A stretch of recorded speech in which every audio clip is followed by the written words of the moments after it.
చాలా మంది తో కూడా ఇలాంటి విషయాలనే జరిగిందా మీకు? ఆయనకి మీకు వచ్చిన మధ్య కాన్ఫ్లిక్ట్ ఏమిటి? అంటే ఆయనకి నాకు అంటానికి ఆయన పరిచయం లేదండి. ఓకే. ఆయన తీసిన సినిమా ఇది నేను ఇప్పటిదాకా చూడలేదు కూడా. Okay. So we are not connected in any real way. కాకపోతే బాహుబలి బిల్డప్ ఏదైతే జరిగిందో అప్పుడు ఒక జర్నలిస్ట్ ఇంగ్లీష్లో sir are you an atheist అంటే ఎస్ ఐఎమ్ ఎన్ ఏథిస్ట్ ఆయన అంటము. అది 2-3 సార్లు చూడటము. ఓ ఇంట్రెస్టింగ్ అనుకున్నాను. Nothing more. ఒక వ్యక్తి నేను నాస్తికున్నంటే ఈయన మనవాడే అని నేను కావలించుకునే మతతత్వపు భావన నాకు లేవు. అది మతంలో ఉంటుంది. ఈయన నా కులం అనో, ఈయన నా మతం అనో, నా నాస్తికుడనో. అందరూ different conclusions in life. So నేను 3 రోజుల తర్వాత 4 రోజుల తర్వాత ఆయన గుడికి వెళ్ళిన ఫొటోస్ చూశాను. ఫొటోసే కాకుండా వీడియో క్లిప్పింగ్ కూడా ఎవరో పంపించారు. నాకు కొంచెం చిరాకేసి.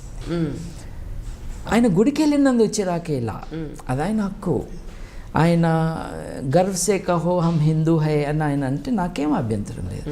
నాకు ఎట్లా ఉంటుంది అభ్యంతరం? నేను ఎవరిని అభ్యంతరం పెట్టడానికి? It is his freedom of worship and religion and belief and so on.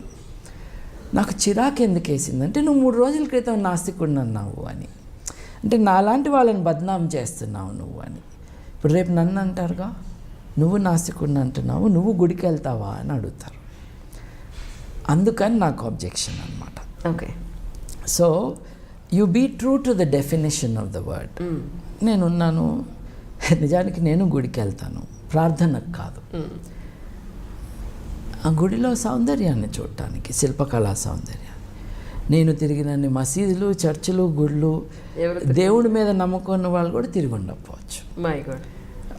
నేను నిజంగా ఎగ్జాజరేషన్ కాదు. ఎక్కడైనా ఒక ఏన్షియంట్ స్ట్రక్చర్, మాన్యుమెంట్, ఆర్ట్ అది ఉంటే నేను వెళ్తాను చూడటానికి, ఆస్వాదించటానికి, అబ్బురపడటానికి.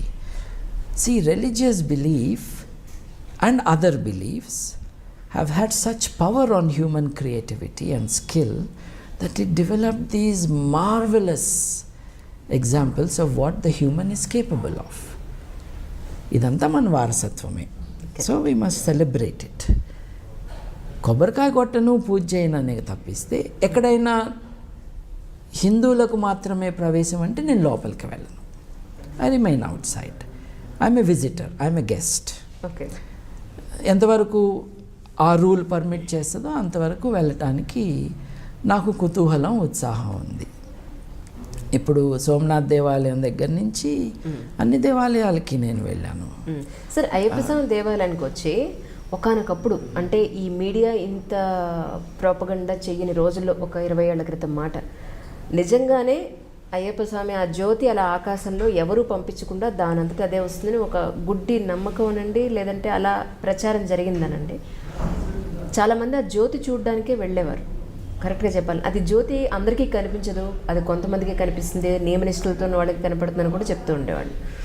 తర్వాత ఇది మనుషులు పెట్టేదే, ఈ మూల నుంచి ఆ మూలకి పంపించేది మనిషి ద్వారానే ఆ జ్యోతి అలా వెలుగుతుంది, ఒక మనిషే పంపిస్తాడు, మనిషే తీసేస్తాడు అనే విషయం తర్వాత తెలిసింది.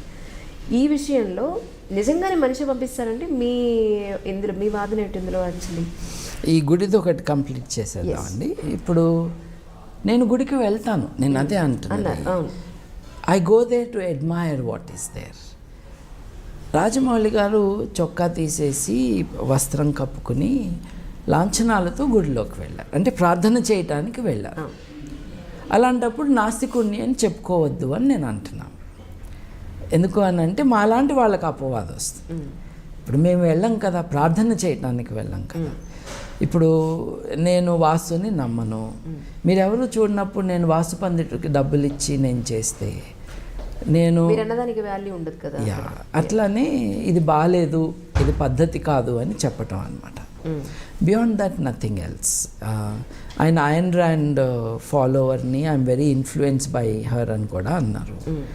మరి అయన్ ర్యాండ్ ఏమో స్ట్రాంగ్ ఎథిస్ట్. ఆవిడ సోషల్ ఫిలాసఫీ ఏమైనా కావచ్చు, షీఈ్ ఎ స్ట్రాంగ్ ఎథిస్ట్. మరి నేను ఎథిస్ట్ అంటున్నారు, అలాగే అయన్ ర్యాండ్ ఈజ్ ఇన్ఫ్లుయెన్షియల్ అని అంటున్నారు. మరి మీరు ఇలా చేయటం బాగాలేదు అన్నది నా పేచీ. పేచి అంటే. ఆయన ఎవరో నాకు తెలియదు, నేను చెప్తున్నా ఆయన వింటాడో కూడా తెలియదు, ఆయన దాకా వెళ్ళేది అవకాశం కూడా ఉండకపోవచ్చు. But this is my stance. ఆయనకి చెప్పట్లా, పబ్లిక్కి చెప్తున్నా. నేను అటువంటి నాస్తికుడిని కాదు. నేను గుడికి వెళ్తే మీకు ఎప్పుడైనా నేను కనిపిస్తే నేను పూజ చేయటానికి కాదు అక్కడికి వెళ్ళింది అని ఆ మాట చెప్పటానికి. కాకపోతే అయ్యప్ప స్వామి విషయంలో ఆల్రెడీ మీడియా అంతా చూపించేసింది కదా, సో కొత్తగా మనం చెప్పేది ఏం లేదు. సో ఒరిజినల్గా మనిషి ప్రవేశపెట్టేది దీపం అనేది, అంతేనండి? అంతే కదా, అంతే కదా, అంతే కదా. రెండింటిని చూడటానికి వెళ్తారు. ఒకటేమో ఎలక్ట్రిసిటీ డిపార్ట్మెంటు వెలిగించేది. ఎలక్ట్రిసిటీ డిపార్ట్మెంట్ ఇలా చేస్తుంది అని చీఫ్ మినిస్టర్ గారు అసెంబ్లీలో చెప్పారు. కొత్తగా నేను చెప్పేది ఏంటి? అవునండి, అవును. So that is done. రెండో వెలుగు ఏదైతే ఉందో నక్షత్రం. నక్షత్రం అన్నది ఎక్కడి నుంచే నాకు అనిపిస్తుంది. మీరు కేరళ వెళ్ళక్కర్లా ఆ నక్షత్రం. ఎలక్ట్రిసిటీ డిపార్ట్మెంట్ పెట్టే మంట చూడటానికి అక్కడికి వెళ్ళాలి. కానీ రెండో వెలుగు ఏదైతే ఉందో అది నక్షత్రం. నక్షత్రం యొక్క గొప్పతనం ఏంటంటే భూమి మీద ఎక్కడి నుంచి చూసినా కనిపిస్తుంది, ఎటు చూడాలో తెలవాలంతే. బట్ నమ్మకం ఉన్న వాళ్ళు వెళ్తారు. The general discussion about Ayyappa temple, Ayyappa temples చాలా ఉన్నాయి. ఈ ఒక్క టెంపుల్కి ఆడవాళ్ళని రానియట్లేదు. మిగతా అయ్యప్ప స్వామి టెంపుల్స్కి ఆడవాళ్ళు వెళ్తున్నారు, రాణిస్తున్నారంటారా? Yeah for always. So point to note here is Shani Shingnapur ఆలయం లాగానే అన్ని హిందూ దేవాలయాలు ఆడవాళ్ళకి నిషేధం లేదండి, కొన్ని దేవాలయాల్లోనే ఉంది. ఈ నిర్ణయం టెంపుల్ బోర్డు తీసుకుంటున్న నిర్ణయం. ఓకే. సో టెంపుల్ బోర్డులో మగవాళ్ళే ఉన్నారు కాబట్టి ఇటువంటి నిర్ణయం తీసుకుంటున్నారు. వేరే అయ్యప్ప స్వామి టెంపుల్కి ఆడవాళ్ళని రాణిస్తున్నారు కేరళలోనే. అట్లాగే వేరే హిందూ టెంపుల్స్కి రాణిస్తారు. మీరు తిరుపతి వెళ్తే రాణిస్తారు కదా. సో అక్కడికి దేవుణ్ణి చూసుకోవటానికి నన్ను రానిచ్చినప్పుడు ఇక్కడ ఎందుకు ఆపుతున్నారు అనే కదా. దేశాయ్ గారు లేడీ, ఆవిడ ఫుల్ పేరు మర్చిపోయాను నేను, ఆవిడ యాజిటేషన్ అంతా అంతే కదా. నేను హిందువుని, ఈ దేవుడు నా దేవుడు, నన్ను వెళ్ళనివ్వండి, ఆవిడ అడిగింది అది. డిస్క్రిమినేషన్ అన్నది సమాజంలో వైడ్ స్ప్రెడ్గా ఉంది. టెంపుల్లో కూడా దాన్ని తీసుకురావటాన్ని ఆపాలి. ఆపిన మేరకు ఆ మతం మానవీకరణ చెందుతుంది. It becomes more human. ఇప్పుడు పాత discriminatory, exploitatory social structure, systems, values నుంచి మనం పైకి వెళ్తే పాత అన్ఎగ్జామిన్డ్ క్లెయిమ్స్ ఆఫ్ నాలెడ్జ్ నుండి examined and verified body of knowledge వైపుకు మనం వెళ్తే దట్ ఈస్ కాల్డ్ ప్రోగ్రెస్. ప్రగతి అంటే ఏమిటి? ఆధునిక విజ్ఞానానికి, ఆధునిక విలువలకి మన జీవితాన్ని, మన నమ్మకాల్ని, మన భావనని అనుసంధానం చేసుకోవటం. Progress is simply that. సత్యాన్వేషణ అంటే ఏమిటి? ఇప్పుడు మనం సత్యం అని మాట్లాడుతూ ఉంటాము, అందరికీ కదా ట్రూత్ కావాలి అని. ట్రూత్ అన్నది వాస్తవానికి సంబంధించింది. It's not a metaphysical concept. దానికి రకరకాల రంగులు పూసి దాన్ని ఇమాజిన్ చేసుకోవాల్సిన అవసరం లేదు. Truth is a content of knowledge అని చెప్పాడు ఎంఎన్ రాయ్ గారు. It is a content of knowledge. ఆ నాలెడ్జ్ ఎలా వస్తుంది? సైంటిఫిక్ మెథడ్లో వస్తుంది. ఊహతో మొదలైనా కూడా అది వెరిఫై చేసి ఫ్యాక్ట్గా ఎస్టాబ్లిష్ కావటానికి ఒక మెథడ్ ఉంటుంది. ఈ మెథడ్ని ఇదంతా మనం ఫాలో అయితే మానవ హక్కులే మన మోడర్న్ నైతికత, సైన్సే మనల్ని సత్యం దగ్గరికి తీసుకెళ్ళేది. నీ సైన్స్కి అన్నీ తెలుసా? నీ సైన్స్ చచ్చిపోయిన మనిషిని బతికిస్తుందా అని ప్రశ్న వేస్తారు. సరే, మతంతో బతికించు. ఇంతమంది చచ్చిపోతున్నారు కదా, రోజుకి 1,00,000 మంది చచ్చిపోతున్నారు కదా ప్రపంచం అంతా. మతంతో ఒకరిని బతికించు అంటే ఇది ఒక మీనింగ్లెస్ ఆర్గ్యుమెంట్. నీ సైన్స్ బతికిస్తుందా? చచ్చిన మనిషిని సైన్స్ బతికించదు, కానీ చచ్చిపోతున్న మనిషిని చావకుండా కాపాడే అవకాశం సైన్స్కే ఉంది, మతానికి లేదు. ఈ డిస్టింక్షన్ అంటే మనం ఏది నమ్ముతున్నామో ఆ విషయాల పట్ల కొంత టైం ఇచ్చి ఆలోచన చేయటం అన్నది మనం చేయట్లేదు. నేను ఒకటే అంటాను, నువ్వు ఏ ఛాలెంజ్ అయితే సైన్స్కి ఇస్తున్నావో నీ మతానికి, నీ దేవుడికి ఇవ్వు. They will also not be successful. That is the point. మనిషి చాలా గొప్పవాడు. మనిషి ఏం అచీవ్ చేశాడు అని అంటే ఒకసారి మన చుట్టూ చూసుకుంటేనే తెలిసిపోతుంది. ఈ గొప్పగా ఎదిగిన మనిషి ఇంకా పైకి వెళ్ళాలి అని అంటే ఎక్కడెక్కడ అడ్డంకులు ఉన్నాయో చూసుకుని ఆ అడ్డంకుల్ని మనం in a friendly way can we resolve it, చిక్కుముడిని కొంచెం లూజన్ చేయొచ్చా, can we go forward. That is a way of progress, that is a way of reform. Reform in social practice, reform in thinking as well. సత్యం అంటే జ్ఞానమే. ఆ జ్ఞానం మానవ విలువలకి అనుసంధానం చేయగలిగితే then you get a philosophy of life. That is మానవవాదం. మనిషి యొక్క వాదం మానవవాదం, దేవుని యొక్క వాదం మతం. నేనేదో పెద్ద కొత్తగా చెప్తుంది ఏం కాదు. ఇదొక పెద్ద భావ పరంపర. ఇది గ్రీస్లో కానీ భారతదేశంలో కానీ ఇది ఎప్పుడో కొన్ని వేల సంవత్సరాల నుండి వస్తున్న భావ పరంపర.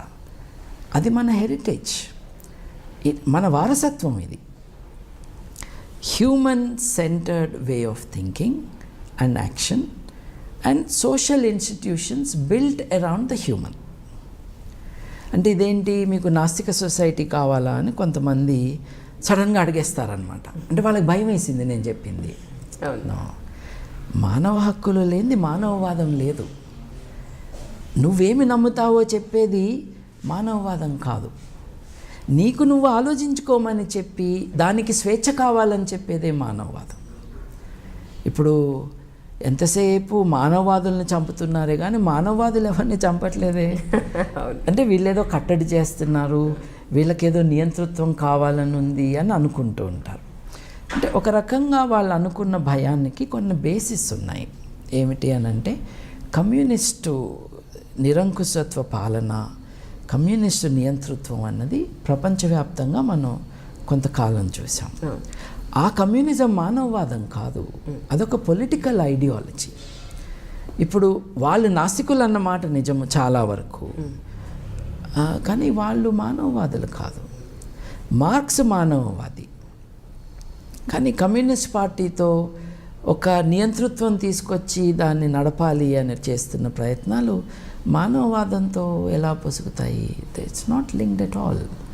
సో ఆ confusion partly because they associate atheism with communism.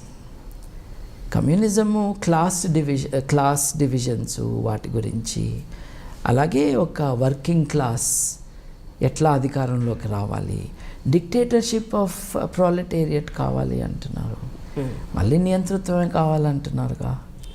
అదేలా? మానవవాదం స్వేచ్ఛ కావాలని అంటుంది. The method of humanism is the struggle of ideas, not of classes, not of castes either. It is about ideas.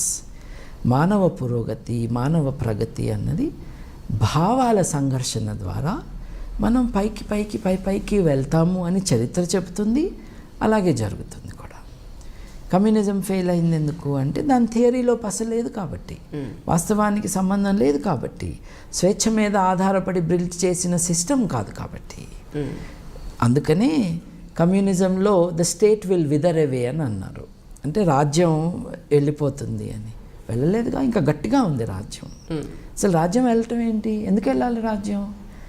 The state is a political organisation of society. అది లేకుండా ఎలా ఉంటాము?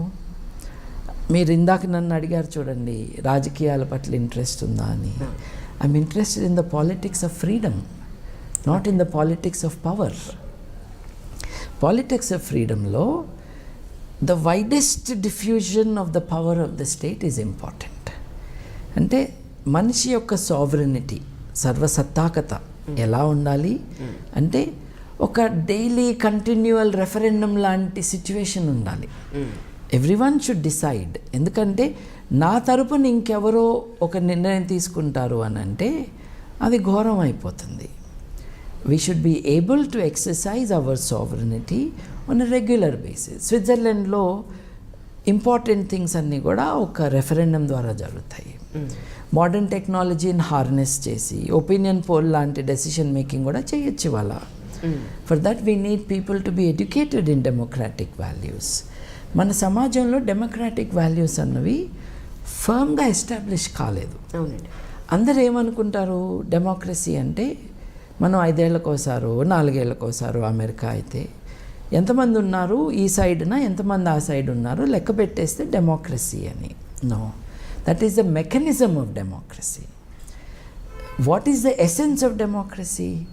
Essence of democracy is liberty, equality and human solidarity. ఒకప్పుడు fraternity అనేవాళ్ళు, అంటే brotherhood. మరి sisterhood లేదా? కాబట్టి solidarity of the humans. Okay. ఇదంతా కూడా ఒక ఫిలసాఫికల్ ఫ్రేమ్వర్క్లో ఫిట్ అయ్యే ideas. Science, rationalism, humanism and democracy belong together, bound by human values, leading to human solidarity.